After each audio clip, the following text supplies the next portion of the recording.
Have you ever felt frustrated in life? Have you ever wondered, what is my purpose?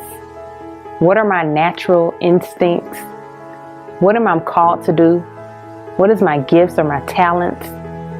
I heard God has a purpose for me, and I heard that I am supposed to be here in life to do something.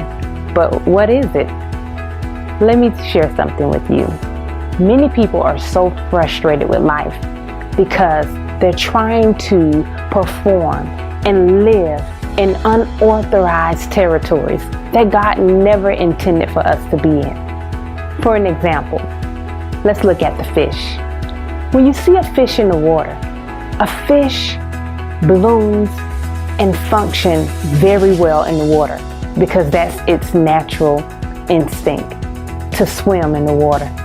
But if you tell a fish, get out of the water and go function in the sky, that fish will eventually die because that's not the territory that it belongs in the sky. If you take the bird out of the sky and tell it, go function in the water, the bird will eventually die because that is not the territory that the bird belongs in.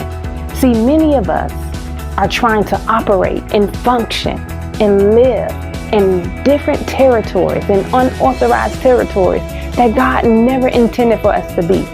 And you're frustrated and you're trying to figure out, what is it that I'm supposed to be doing? Well, first you have to figure out, what are my natural instincts that God has already given me, that you don't have to fight to do it? See, a fish doesn't have to fight to swim. They are already in the place God has intended for them to be. A bird doesn't have to fight to fly. God has already intended for them to be there.